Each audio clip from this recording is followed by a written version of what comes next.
Live from Southwest Florida's news leader, this is Wink News at 6:30. Breaking news, a fire in Naples Park sends a firefighter to the hospital. We're live with the latest. A man wanted for a 21-year-old murder makes his first court appearance. How investigators say they were able to track him down after all this time. And 3 separate church fires in Louisiana now raising suspicion. Why investigators think there may be a connection.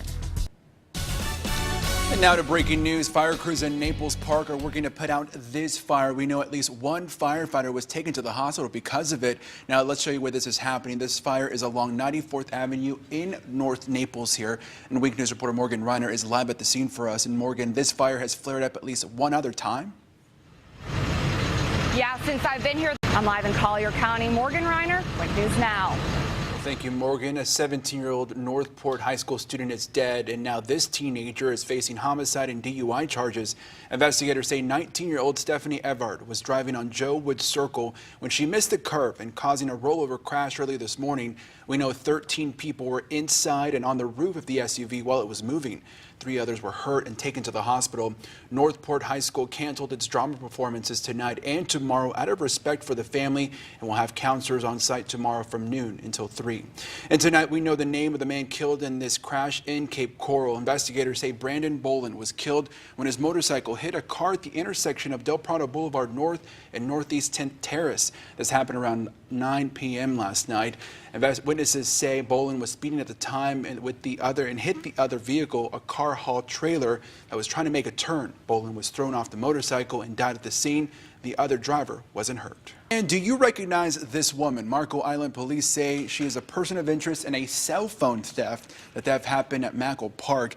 Investigators are now not releasing many other details right now. If you do know this woman, you're asked to call Marco Island PD or Crime Stoppers. And tonight, investigators are trying to figure out what caused a delivery truck to lose 2 tires and hit a mailbox before causing a water main break. This happened in the 300 block of Collier Boulevard on Marco Island. As you can see, the truck causing quite a bit of damage there. It also broke the window of a home. No reports of any injuries or if any charges will be filed. It's not just benches going up at bus stops to help protect children in Cape Coral. One group is now building picnic tables. You see it right here. It comes nearly 2 weeks after an 8-year-old girl was killed in a hit-and-run crash. Now today, the group called Benches for Our Babies made 19 picnic tables, and tomorrow they plan to make even more. The group is looking for donations. They plan to start working at 1:30 at Coral Lakes Clubhouse Sunday afternoon. Layla Aiken was killed on March 25th while waiting for her bus at a stop. Now, investigators say they do have a person of interest, but have not made any arrest. Aiken was laid to rest earlier this week. The first ever Pride celebration is underway in Cape Coral. The parade is going on right now. The Pride celebration offers plenty of fun and entertainment for the whole family. Even though it's the first year, the event is expected to draw a big crowd.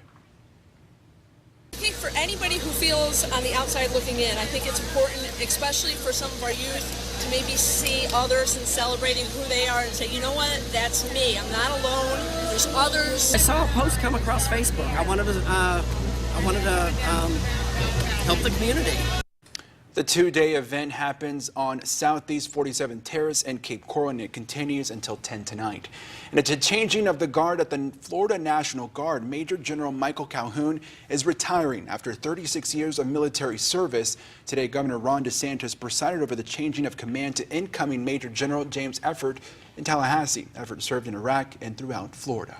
And taking steps to eliminate cancer, the annual Relay for Life of Greater Lee County is underway. The 12-hour event kicked off at 9 this morning at Cypress Lake High School in Fort Myers.